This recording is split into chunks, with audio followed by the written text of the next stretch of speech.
Alors, dans cette vidéo sur la proportionnalité, je vais t'expliquer où vont intervenir les notions de quotient et de fraction. Commençons par les quotients. Alors, on va commencer par des petits exemples, et dans ces exemples, il va falloir juste compléter les égalités qu'on va nous donner. Alors, je me dis, bon, combien de fois 6 est égal à 18 ? Bon, on le sait très bien, c'est quand même pas très compliqué, vu que c'est dans nos tables de multiplication, on sait que c'est 3 fois 6 qui fait 18. On continue, deuxième égalité. Combien de fois 5 est égal à 35 ?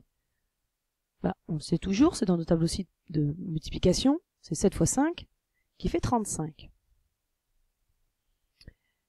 Une autre égalité. Combien de fois 4 est égal à 32 ? On le sait aussi, c'est dans nos tables encore, c'est 8 fois 4 qui fait 32. Et le dernier exemple, on se dit, combien de fois 3 est égal à 7 ? C'est là qu'on se dit, oui, mais attends, 7, c'est pas dans la table des 3. Ah. Bon, alors comment on fait ? On sait que d'ailleurs, 7 c'est entre 6 et 9 pour la table des 3. Autrement dit, c'est entre 2 fois 3 et 3 fois 3. C'est-à-dire que le nombre qui est ici, il est entre 2 et 3. Mais combien, on sait pas trop. Bon, c'est là qu'on se dit, revenons sur les exemples d'avant. Alors, ce 3 qu'on avait ici, comment est-ce qu'on l'avait obtenu avec ce 6 et ce 18 ? Qu'est-ce qu'on a juste fait en fait ? On a fait 18 divisé par 6. Puisqu'on cherche combien de fois 6 va faire 18, dans l'autre sens, 18 divisé par 6 va faire justement combien ? Et ça va donner ce 3. Donc ce 3 en fait c'est 18 divisé par 6. Ce 7, c'était qui par rapport à 5 et à 35 ? C'était la même chose. C'était en fait 35 divisé par 5. Ici tu as compris. Qu'est-ce qui se passe sur le troisième ? Comment est-ce qu'on a trouvé ce 8 en fait ? En faisant 32 divisé par 4. Et ça nous donne le 8. Et alors si on fait le même raisonnement, qu'est-ce qu'on va mettre ici ? On va mettre 7 divisé par 3. Ce qu'on appelle le quotient de 7 par 3. Bien. Le problème c'est quoi ? C'est qu'on l'a dit tout à l'heure. Quand on fait 7 divisé par 3, on trouve déjà pas un nombre entier, ça c'est sûr, puisque on a dit que c'était entre 2 et 3, c'est 2, quelque chose. Et en fait c'est même encore pire parce que c'est 2,33333333333 indéfiniment. C'est même pas un nombre décimal. Autrement dit, en fait, je peux pas dire ici, c'est 2,33 qui multiplié par 3 donne 7. Je peux pas mettre un nombre avec une virgule ici, parce que ce nombre, derrière la virgule, il est infini. Donc on se dit, oui, mais moi je veux quand même trouver un nombre, je veux quand même trouver une écriture pour ça. Donc comment est-ce que je vais faire ?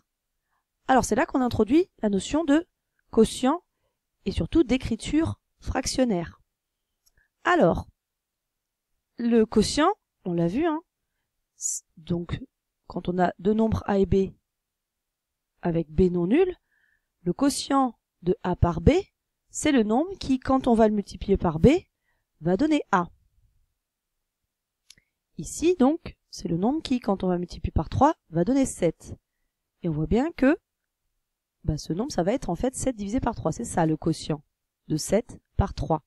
C'est le nombre qui multiplié par 3 donne 7. Comment est-ce qu'on va le noter ? On l'a déjà vu. On va le noter en division. 7 divisé par 3 ou 7 sur 3 ici. Donc A divisé par B ou en écriture fractionnaire A sur B. Et évidemment, par rapport à cette définition, on voit bien, on a dit que le quotient, là, ce nombre-là, A sur B, c'est le nombre qui, quand on va le multiplier par B, donnera A. C'est ça la définition de ce quotient. Donc ce nombre, A sur B, multiplié par B, va donner A. Et de la même façon, évidemment, parce que la multiplication elle est commutative, je peux intervertir le A sur B et le B. Je sais qu'aussi que si je fais B fois A sur B, ce sera aussi égal à A. Qu'est-ce qu'on observe en fait ? On observe qu'à chaque fois, le B qui sera en dessous sera celui qui sera ici à côté. Là. Ce sera le même. Et le A, c'est celui qui est au-dessus. Même chose ici. En croisé, on a le B, et là, on a le A. Donc essaye de t'en souvenir, essaye de pas faire tout et n'importe quoi. Alors, si on revient à ce qu'on a fait tout à l'heure, notre question c'était, Bah oui, mais alors combien de fois 3 donne 7? On cherche donc le nombre qui, multiplié par 3, va donner 7. Donc ici, B ce serait le 3, le A ce serait le 7. Et bah donc ce nombre ce serait, on l'a dit tout à l'heure, 7 divisé par 3, mais que nous on va noter en écriture fractionnaire 7 sur 3. Et donc 7 sur 3 fois 3 va être égal à 7. Nous on dira 7 tiers, 7 divisé par 3. D'autres petits exemples. Par quel nombre multiplier 7 pour avoir 9? Ben, on a bien compris, le nombre qui, multiplié par 7, donne 9, va être A sur B, autrement dit 9 divisé par 7. On retrouve les 7 qui sont là, le divisé par 7 et le multiplié par 7. Il y avait un divisé par 3 et un multiplié par 3. Encore un autre. Par quel nombre multiplier 134 pour avoir 21? Ben, on a bien compris l'idée. On va faire donc 21 divisé par 134. Ah, celui-là, il est juste dans l'autre sens, en fait. C'est exactement comme si j'avais mis le 43 de ce côté-là et les petits points au départ. C'est la même chose. Autrement dit, on est en train de chercher le nombre qui, multiplié par 43, va donner 6. Et ben, ce nombre, ce sera donc 6 sur 43. Donc voilà pour les petits exemples de quotient. Et donc d'écriture fractionnaire. Une fois qu'on a fait ça, on va passer à la notion de fraction. Mais donc, qu'est-ce que c'est qu'une fraction? Bah, une fraction, c'est pas très compliqué, c'est en fait juste que l'écriture fractionnaire qu'on vient de voir ici, A sur B, on appelle ça une fraction quand les deux nombres A et B sont des nombres entiers. Donc juste quand c'est des nombres entiers, on appelle ça une fraction. Un petit exemple, est-ce que 8 donc sur 1,5 c'est une fraction? Eh bien, on voit bien que A c'est 8, B c'est 1,5. Nous, ce qu'on veut pour que ce soit une fraction, c'est que les deux nombres 8 et 1,5 soient entiers. Mais on voit bien qu'1,5, lui, ce n'est pas un nombre entier. Autrement dit, ce nombre, ce n'est pas une fraction. Un autre petit exemple. Est-ce que 64 sur 10, c'est une fraction? Ben, là, on est content parce que 64 et 10 sont bien deux nombres entiers. Donc, oui, 64 sur 10, c'est une fraction. Un dernier petit exemple. Est-ce que 2,3 sur 8,7, c'est une fraction? Alors là, ça va pas du tout, puisqu'on voit que les deux nombres 2,3 et 8,7 sont tous les deux des nombres décimaux. Autrement dit, non, ce n'est pas une fraction. Et on est d'accord qu'il suffit qu'un seul des deux soit décimal pour que ça ne fonctionne pas, pour que ce ne soit pas une fraction. C'est un quotient, mais pas une fraction. Donc voilà la notion, ce que c'est que la notion de fraction. Au niveau du vocabulaire, quand on aura une fraction A sur B, A, c'est ce qu'on appellera le numérateur. Pourquoi numérateur? Parce que c'est celui qui numère, qui donne en fait le nombre de parts de la fraction. Et B, c'est ce qu'on appellera le dénominateur. Dénominateur parce que c'est celui qui dénomine, autrement dit, qui donne le nom de la part.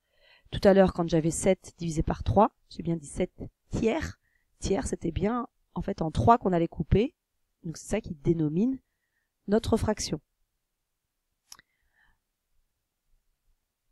Qu'est-ce que ça a comme lien donc, les fractions, avec la proportionnalité? On se dit, bah oui, mais alors attends, je viens de faire la proportionnalité, et alors les fractions dans tout ça? Alors, prenons ce petit exemple. On a une certaine grandeur dans la ligne 1, une autre grandeur dans la ligne 2. On voit des nombres, on se dit, bah, est-ce que ces deux grandeurs sont proportionnelles? Alors, quand on regarde rapidement, on se dit, oh attends, pour passer de 9 à 36, bah, on a multiplié par quoi? Par 4. Et pour passer de 7 à 28, on a multiplié par 4 aussi. Bah, donc tout de suite, je peux dire, ok, c'est proportionnel. Parce qu'on a toujours fois 4 aussi bien en haut qu'en bas. Pour passer de la première colonne à la deuxième colonne. Donc elles sont proportionnelles, ça c'est sûr. Et ça se voit assez vite, j'ai pas besoin de faire 50 calculs pour le prouver. Bien. Oui, mais alors c'est qui le coefficient directeur? Le coefficient de proportionnalité? Le coefficient de proportionnalité, on le sait, c'est le nombre, c'est celui-là, qui me permet de passer de 9 à 7 en multipliant. Autrement dit, c'est le nombre qui, multiplié par 9, va donner 7. Ah, bah attends, ça me fait penser à quelque chose, ça me fait penser au quotient. Bah, c'est qui le nombre qui multiplié par 9 donne 7? Bah c'est 7 divisé par 9. Autrement dit 7 sur 9. Et ça, ce sera donc le coefficient de proportionnalité. Ce nombre, si on le fait à la calculatrice, on trouve 0,77777777777 indéfiniment. Donc on ne pourra pas mettre 0,7777 ici. Il faudra absolument qu'on marque cette fraction 7 divisé par 9. Comme ça on aura un coefficient qui a bien une valeur exacte et non pas une valeur approchée. On ne peut pas mettre ici une valeur approchée, c'est pas possible.